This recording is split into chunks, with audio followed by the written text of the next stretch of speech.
Bom dia, meu amado irmão, paz do Senhor. Com muita alegria nos amanhecemos diante das Escrituras Sagradas, da Palavra de Deus, em oração, em adoração, em alegria diante do nosso Senhor. Eu gostaria de meditar hoje com você no livro de Jeremias, no capítulo 7, 8 e 9. Por favor, abra sua Bíblia. Abra também seu caderno para que você possa ver suas anotações e possa fazer algumas outras. Se você tem alguma pergunta que você ali colocou, de repente esse é o momento de tirar alguma dúvida. Se não, depois manda um WhatsApp para mim, né? E você vai poder então tirar alguma dúvida, enfim. Esses capítulos são centrais no livro de Jeremias.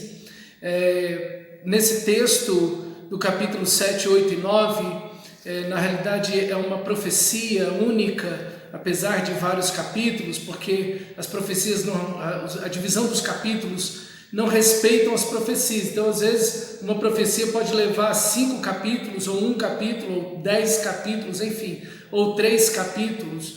Não tem uma definição exata. Cada profecia, na realidade, deveria ser um capítulo, ainda que fosse um capítulo bem grande, para ficar mais fácil, mais didático da gente ver o início e o fim de cada profecia. Mas essa profecia central, o profeta Jeremias está no templo, ele vai para a porta do templo em Jerusalém, e ali então Deus manda o profeta trazer uma palavra para aquele povo, e as pessoas estão indo no templo adorar o Senhor, e nessa adoração é meramente algo mecânico, algo religioso, e o que eles estão vivendo por trás de todo esse culto é de fato algo terrível.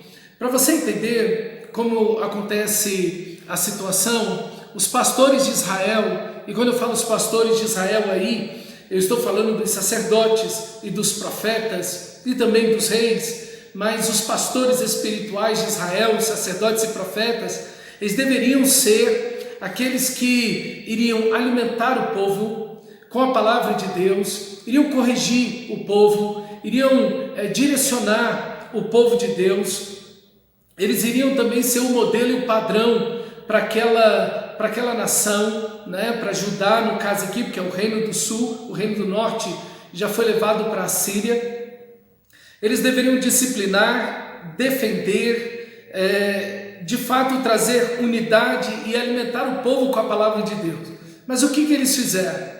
Eles simplesmente absorveram todos os cultos daqueles povos, daquelas nações que estavam ali, vizinho a eles, os assírios, os cananeus, os egípcios, porque qual a ideia deles? Quanto mais cultos, quanto mais deuses, mais cultos, quanto mais cultos, mais ofertas, quanto mais ofertas, mais dinheiro, mais alimento.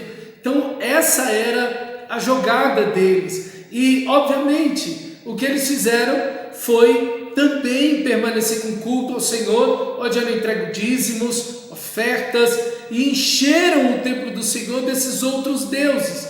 Então o que eles fizeram foi uma mistura, né, de todos esses cultos e de todos esses deuses, e incluíram o culto do Senhor em meio a tudo isso. Isso partiu dos próprios sacerdotes e profetas, e eles então, quando confrontados pelo profeta Jeremias diante de toda essa situação, é o que você vai ver no capítulo 7, versículo 4, não confieis em palavras falsas, dizendo, templo do Senhor, templo do Senhor, templo do Senhor é este. Qual era a ideia deles? Era exatamente a ideia que, por exemplo, os discípulos tinham. Quando Jesus entra em Jerusalém e os discípulos veem aquele templo coberto de ouro, os discípulos dizem, Senhor, olha que grandes pedras, que coisa gloriosa que tem aqui, né? É belíssimo esse templo. E Jesus vai dizer, não vai ficar aqui. Jesus amaldiçoou o templo e disse, não vai ficar aqui pedra sobre pedra que não seja derribado. Isaías também tem uma visão mais ou menos parecida, mas Jeremias já tem um conceito teológico um pouco mais avançado do que o próprio Isaías e que os próprios discípulos nesse momento.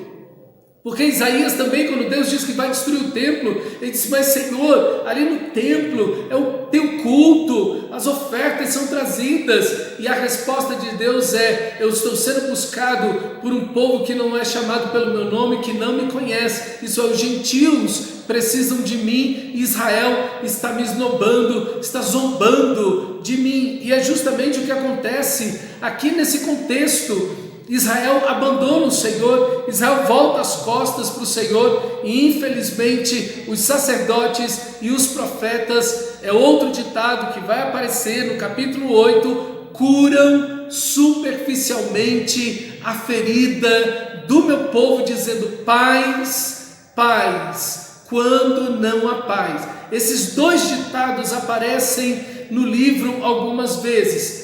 Templo, templo, templo do Senhor é este, isso é, não importa o que façamos, não importa o que aconteça, o templo está de pé, Deus está conosco, Ele vai nos proteger, estamos salvos. Eles confiam no templo, mas não no Senhor. Eles confiam naquela estrutura física, naquela estrutura mecânica do culto, mas não no Senhor. Eles vivem meramente como nominais. E quantas vezes nós estamos vendo algo muito parecido no nosso país?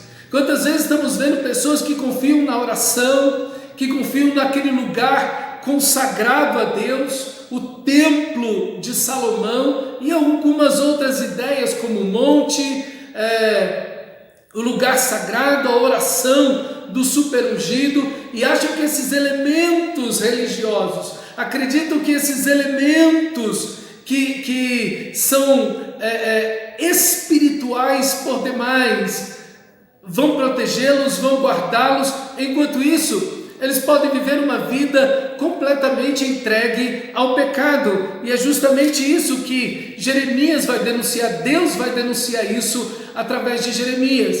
Meu irmão, o compromisso de Deus é com a sua palavra e com a sua santidade. Infelizmente, os sacerdotes e profetas baniram a palavra de Deus do culto, perverteram a palavra, usaram a palavra como queriam, para poder fazer valer o dinheiro e ganhar dinheiro. E aí nós vamos ver essa expressão que Jesus vai falar quando justamente entra no templo de Jerusalém. Olha aí no versículo 11, capítulo 7, será esta casa que se chama pelo meu nome um covil de salteadores aos vossos olhos?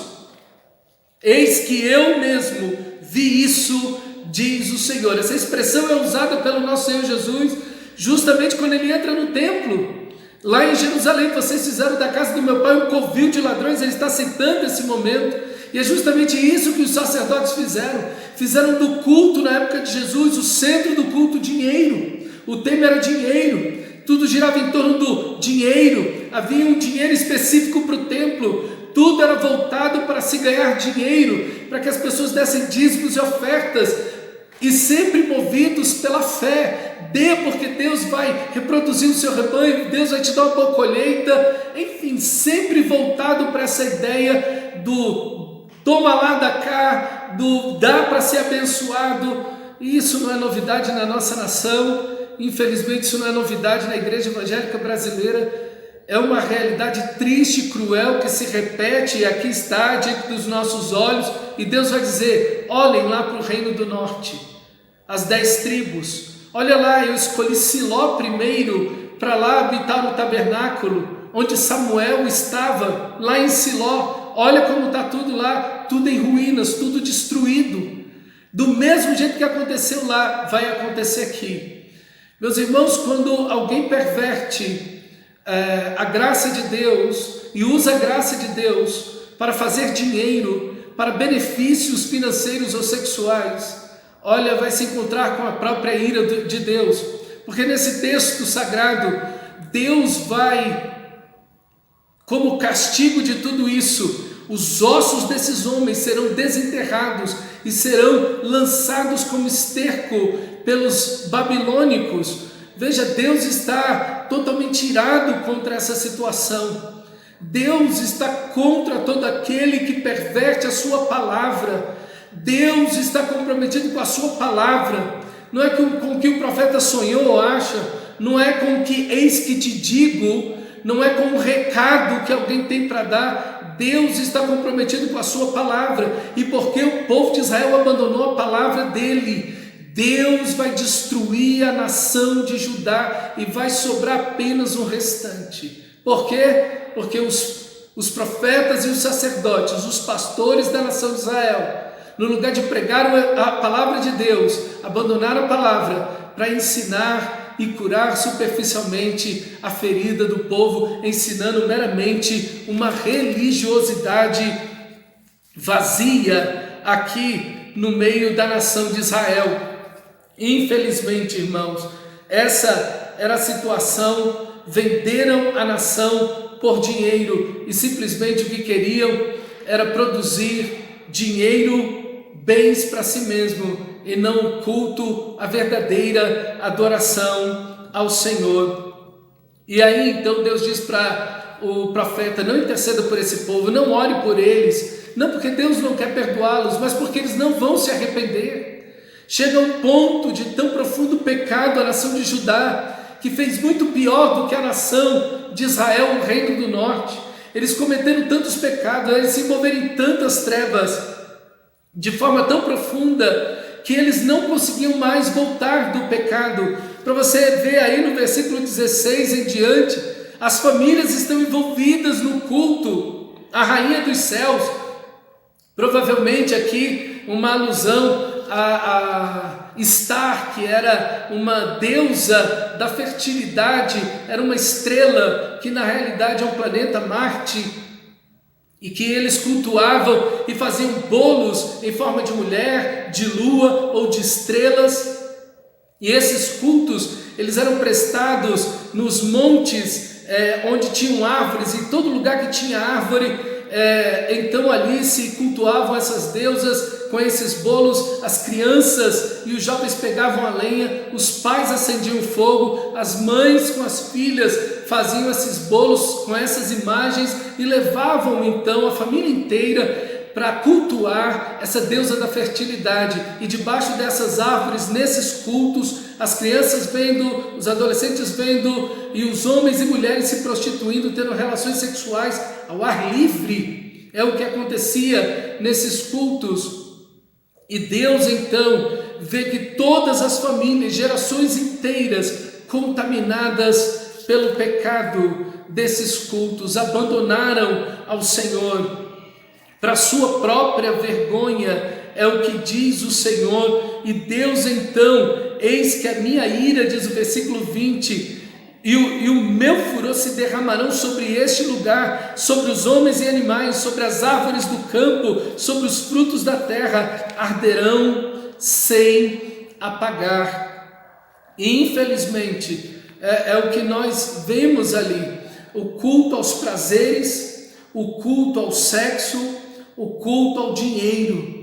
E isso vai adentrando, infelizmente, hoje na igreja evangélica, às vezes de uma maneira diferente. Quanta imoralidade nós não temos visto dentro da igreja evangélica brasileira hoje. Pastores em adultério, continuam pastoreando, já casaram até 5 vezes, cantores que depois se declaram que são homossexuais, jovens e adolescentes dentro das igrejas tendo relações sexuais quando namorados. Nós temos aí muito, irmão, infelizmente, muito disso na igreja. Tem se tornado comum. As pessoas estão achando até que é comum esses escândalos que vão acontecendo. E quando você vai para um culto, muitas vezes nesses lugares, você não ouve a palavra de Deus, você não vê as pessoas sendo chamadas ao arrependimento. Simplesmente palavras de positivismo, palavras que vão levar as pessoas a declarar a sua própria vitória, as bênçãos financeiras, e de evangelho de Cristo Jesus mesmo, praticamente nada. Eu conheço alguns irmãos em Cristo que estão em grande conflito diante das situações, igrejas grandes, igrejas bonitas, igrejas ricas, em lugares nobres. E esses irmãos têm falado para mim, pastor, às vezes eu passo cultos inteiros, eu passo mensagens inteiras sem ouvir o nome de Jesus Cristo. Irmão, que coisa terrível, é o que nós também vivemos hoje. E Deus não castigaria uma nação assim? Deus não castigaria pessoas que estão usando a graça de Deus assim? Essas pessoas aqui, esses sacerdotes, esses profetas, eles não tinham Jesus, eles não tinham o sangue da nova aliança, eles não tinham o Novo Testamento, eles não tinham a Bíblia toda na sua mão, eles ainda não conheciam o Senhor Jesus e Deus os castigaria pelo conhecimento do Antigo Testamento que eles tinham. Nós hoje temos muito mais luz. Quando nós pecamos hoje, irmão, nós pecamos contra o sangue precioso de Jesus derramado naquela cruz. Nosso pecado hoje é muito mais grave do que o pecado dessas pessoas na época de Jeremias. O pecado do ser humano, o pecado hoje do ser humano, ele é pior do que o pecado dos demônios, porque os demônios não negaram a Cristo Jesus e a graça de Deus. Eles não pecaram contra o sangue da aliança, mas infelizmente hoje o que acontece é isso. E esse livro nos chama ao arrependimento. Esses momentos de luta e de dificuldade que o país passa, de pandemia, nos chamam ao arrependimento. Deus vem chamando esta nação ao arrependimento. Israel não se arrepende, a dureza do coração deles. Deus vem enviando mensageiros, profetas de dia e de noite, pregando a palavra, mas vai dizer o versículo 24, mas não deram ouvidos, nem atentaram, porém andaram em seus próprios conselhos e na dureza do seu coração maligno, andaram para trás e não para diante. Deus vai dizer, as aves dos céus conhecem o seu caminho, o homem cai e levanta, mas Israel não se levanta. Quando alguém se perde no caminho, retorna pelo caminho certo. As aves dos céus, quando erram o caminho, elas retornam, mas o meu povo não sabe o caminho do Senhor, não porque falta a palavra de Deus, mas porque rejeitaram a palavra de Deus, e por isso Deus os rejeitará. Essa ideia de um Deus que não disciplina, cuidado com isso. Essa teologia moderna que nós temos é muito perigosa. Essa teologia que Deus não castiga, que Deus não disciplina, que Deus não rejeita. Olha esse texto sagrado e nós vemos a mesma coisa no Novo Testamento. Corta os teus cabelos, versículo 29, corta os teus cabelos consagrados, ó Jerusalém, e põe-te a prantear sobre os altos desnudos, porque o Senhor rejeitou e desamparou a geração objeto do seu furor. Veja, essas pessoas estão em idolatria, essas pessoas estão em imoralidade, essas pessoas usam a língua para mentir, para falar mal uns dos outros, para difamar uns aos outros. Existe engano, existe roubo, existe imoralidade, existe religiosidade, abandonar a palavra de Deus. Me diz qual desses pecados nós não encontramos hoje, fora e dentro das igrejas evangélicas.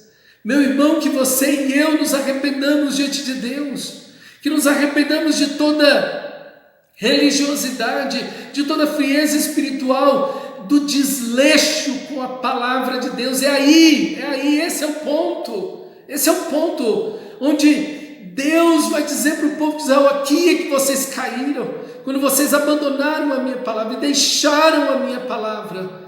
E aí então todo o resto de pecado se deu, porque vocês abandonaram o Senhor da glória, abandonaram a sua palavra. E aí então nós vamos ver as consequências de tudo isso. E as consequências, infelizmente, irmãos, é que Deus vai abandonar a nação de Israel para ela ser o que ela quer ser. E isso é o inferno. O inferno é o aperfeiçoamento do caráter caído. Aquele que é injusto continua fazendo injustiça. Esse é o inferno, é você progredir no seu próprio pecado, e onde você passa por cima da igreja, da palavra de Deus, do pregador, do pastor, dos conselhos, e a pessoa vai passando por cima de tudo isso e continua nessa religiosidade e diz: olha, eu serei salvo, como diz o texto. Eu estou fazendo tudo isso, mas o templo do Senhor está aqui. Nós seremos salvos. Quantas pessoas estão vivendo dessa maneira? Em todos esses pecados estão dizendo: não, eu estou com Deus, eu estou salvo, Deus está comigo, Deus é tudo para mim. E continuam vivendo no pecado, e vem para a igreja, e vem para o templo, e vem para o culto, e continuam vivendo no pecado. Que isso não aconteça com você, que você seja, meu irmão, eleito de Deus, santo, porque o céu é o crescimento na santidade de Deus. Aquele que é santo, continue a santificar-se, aquele que é justo, continue fazendo justiça. Esse é o caráter de Deus, esse é o caráter dos filhos e do povo de Deus. Os filhos de Deus, o povo de Deus, eles são marcados pela santidade de Deus, no crescimento dessa santidade, crescendo no conhecimento do nosso Senhor Jesus. E entramos então no capítulo 8, e o outro castigo é o cativeiro, sem nenhuma dúvida. Com certeza é o cativeiro que eles vão receber através de Nabucodonosor. Eles serão levados, Nabucodonosor vem e não tem remédio, porque não há arrependimento. Brincaram tanto com o pecado, jogaram tanto com o pecado, afundaram-se tanto no pecado, rejeitaram tanto a palavra de Deus, mofaram, zombaram da palavra e dos profetas de Deus, que agora seus corações estão tão endurecidos que eles já não conseguem mais voltar ao Senhor da glória. E o capítulo 8 então traz uma palavra que infelizmente, irmão, recai sobre Israel, que eles não se arrependem, não retornam para o Senhor, e infelizmente é o que o povo de Israel então vai colher por causa do seu próprio pecado. O versículo 18 diz assim: se eu pudesse consolar a minha tristeza, o meu coração desfalece dentro de mim. Eis a voz do clamor da filha do meu povo, de terra muito remota. Não está o Senhor em Sião, não está lá no rei. Por que me provocaram a ira com suas imagens de escultura e com os ídolos dos estrangeiros? Passou a cega, findou o verão e não estamos salvos.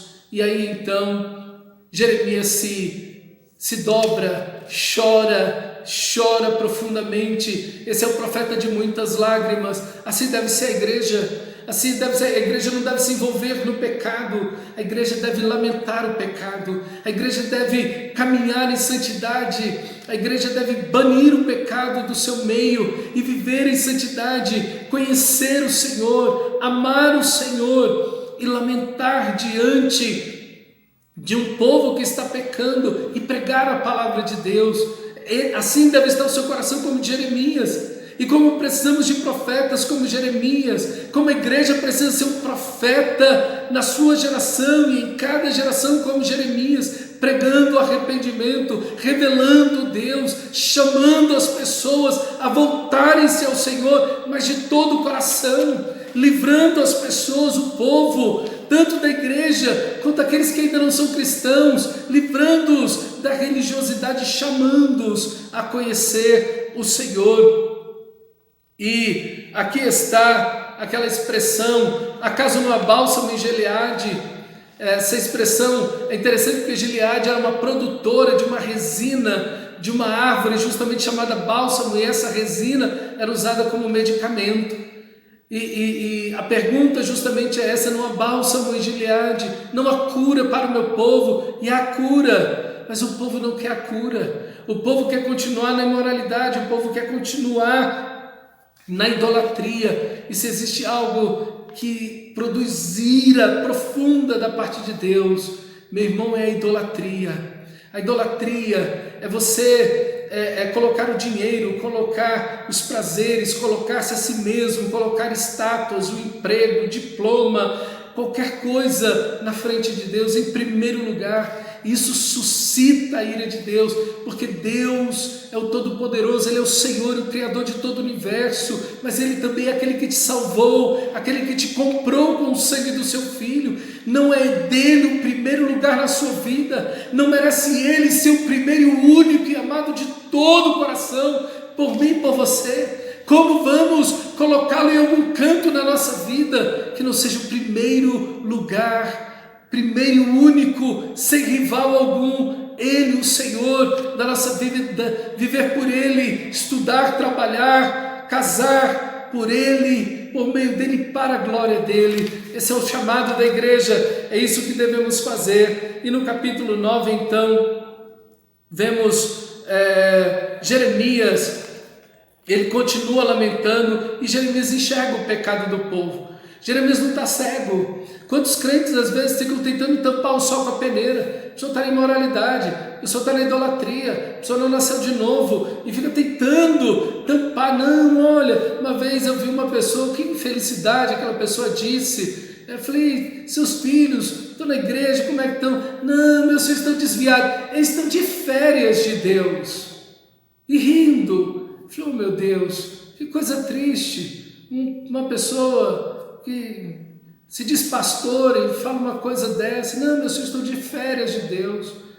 É tão lamentável isso, meu irmão, tampando o sol com a peneira. Não, meu amado irmão, nós precisamos olhar a realidade, chorando, clamando, intercedendo pelas pessoas, pregando o evangelho, mas sem ficar fechando os olhos, sem minimizar o pecado, sem atomizar o pecado, sem diluir as coisas, sem colocar nenhum tipo de subterfúgio para tentar achar que não, olha, vai estar salvo, vai dar certo, Deus lá no final. Não é isso que Jeremias está fazendo. Jeremias está pregando de fato a palavra de Deus. E olha o versículo 9 do capítulo 9, versículo 9, olha aí, o pecado do povo de Israel, e aí a expressão acaso por estas coisas. Que coisas? Mentira, falar mal das pessoas, a falsidade, a idolatria, a imoralidade, tudo isso, a religiosidade. Versículo 9, acaso por essas coisas não os castigaria? Diz o Senhor, eu não me vingaria de nação tal como esta? Nós não podemos acreditar que Deus não vai trazer juízo, porque a Bíblia no Novo Testamento é claríssima, irmão. Todo joelho se dobrará e toda língua confessará Jesus Cristo é Senhor. O trono branco virá. Deus vai julgar cada um segundo as suas obras. Deus vai julgar as nações. Deus vai julgar as pessoas. Ninguém ficará impune. Não haverá impunidade, meu irmão. Versículo 12. Quem é o homem sábio que entenda isto? A quem falou a boca do Senhor? Homem que possa explicar por que razão pereceu a terra e se queimou como deserto, de sorte que ninguém passa por ela. Quem pode explicar por que tudo está acontecendo? Por que está havendo todo esse castigo de Deus? Por que todo esse castigo que Deus está trazendo? Porque Deus está trazendo os babilônicos, porque Deus está tão irado. Versículo 12, versículo 13, respondeu o Senhor, porque deixaram a minha palavra, a minha lei, que pus perante eles, e não deram ouvidos ao que eu disse, nem andaram nela. Aqui está a grande pergunta, aqui está o centro, aqui está o núcleo, aqui está o miolo de toda a desgraça que Israel está vivendo. Aqui está, irmão, a razão, o motivo de toda a destruição da vida das pessoas, de famílias, de igrejas, de cidades, de estados, países, do mundo, é que abandonaram a palavra do Senhor, deixaram a minha lei, deixaram a minha palavra e não andaram nela. Qual é, meu amado irmão, e como tem sido o seu relacionamento com a palavra de Deus? A A palavra de Deus, o profeta vai pregar a palavra de Deus, a igreja está alicerçada na palavra de Deus. O homem sábio que edificou a sua casa sobre a rocha, e essa rocha é a palavra de Cristo Jesus, o nosso Senhor. Nós precisamos da palavra, nós precisamos memorizar a palavra, nós precisamos ler a palavra, nós precisamos pregar a palavra, nós precisamos viver a palavra, nós precisamos ensinar a palavra, nós precisamos decidir por meio da palavra, nós precisamos viver por meio da palavra de Deus, não pode ter outro meio. A palavra de Deus é a principal fonte da nossa vida, é a autoridade suprema, é o bem maior que temos. Não podemos viver pela opinião, pela cultura, ou seja lá pelo que for, pela ideia da nossa cabeça. Não siga o seu coração, siga, obedeça, ande na palavra de Deus. Aqui está o porquê de toda a destruição e da ira de Deus sobre a nação de Judá e sobre o país, sobre o Brasil, meu irmão. A palavra de Deus. Pecar contra o Novo Testamento é pecar contra a cruz de Cristo. Não há pecado maior que esse. Negociar, fazer da fé cristã dinheiro, imoralidade, simplesmente a popularidade. Eu quero ser popular, eu quero aparecer, visibilidade, eu quero fama. Meu irmão, a ira de Deus está contra essas pessoas, com certeza, e é o que diz a Bíblia. As pessoas podem dizer o que quiserem, mas se estiverem fazendo isso com a palavra de Deus, a ira de Deus está contra elas. Por isso que Tiago vai dizer: não querem muitos de vós serem mestres, porque havemos de receber maior condenação. Ensinar a palavra de Deus é um privilégio, mas é algo muito sério. Nós precisamos estar na palavra de Deus, não acrescentar nada, como Paulo diz, e isso eu estou dizendo para que vocês aprendam algo. Não vão além do que está escrito, é o que Paulo diz aos Coríntios. E então, Deus vai, no versículo 23, acompanhe comigo, para finalizarmos esse texto, versículo 23, assim diz o Senhor: não se glorie o sábio na sua sabedoria, nem o forte na sua força, nem o rico nas suas riquezas. Era no que eles se gloriavam, na sua força, na sua sabedoria e no dinheiro. No seu corpo, na sua força, na sua sabedoria e no seu dinheiro. Não se glorie nisso, mas o que se gloria, diz o versículo 24, glorie-se nisso, em me conhecer, em viver um relacionamento de amor, em amar o Senhor, em conhecer o Senhor, em orar, em adorar o seu nome, em viver por Ele, por meio dEle, para Ele, em amar o Senhor e conhecer o Senhor, e saber que eu sou o Senhor, e faço misericórdia, juízo e justiça na terra, porque dessas coisas me agrado. Deus tem prazer em usar misericórdia, Deus tem alegria em perdoar o pecador. Mas olha a situação que Israel está, e aí então termina o texto sagrado mostrando para mim e para você que muitas vezes Israel quis ser tratado por Deus como um povo eleito, como um povo santo, vivendo na imoralidade e no pecado. E Deus está dizendo: eu vou tratar vocês como eu trato todas as outras nações, como o Egito, como Edom, como os filhos de Amon e Moabe, porque vocês são todos iguais. E você, Israel, é incircunciso de coração. Por isso você vai ser tratado da mesma maneira. Pessoas que vivem pecado, pessoas que vivem nas trevas, na religiosidade, muitas vezes esperam ser tratadas por Deus como santos, como eleitos. Mas o verdadeiro eleito, meu irmão, a marca dele é a santidade, é o relacionamento com Deus, é a paixão pelo Senhor, é o trabalho no reino de Deus, como Jeremias está aqui. Que Deus faça você e a mim como Jeremias, no meio de uma geração tão conturbada como a nossa, como a de Jeremias, que possamos ser como profetas de Deus, cheios do Espírito Santo, amando o Senhor, vivendo para a glória dEle e pregando o Evangelho de Cristo. Não se corrompa, meu irmão, mantenha-se firme, chora pelos que que se perdem, interceda por eles, clame a Deus, seja um instrumento poderoso da graça de Deus. As coisas podem estar ruindo ao nosso redor, mas nós vamos permanecer em pé, firmes, como homens e mulheres de Deus, para a glória de Deus, louvando ao Senhor, amando o Senhor e pregando o seu Evangelho. Que Deus te abençoe e te use, e que você conserte a sua vida para a glória de Deus. Deus te abençoe, meu irmão.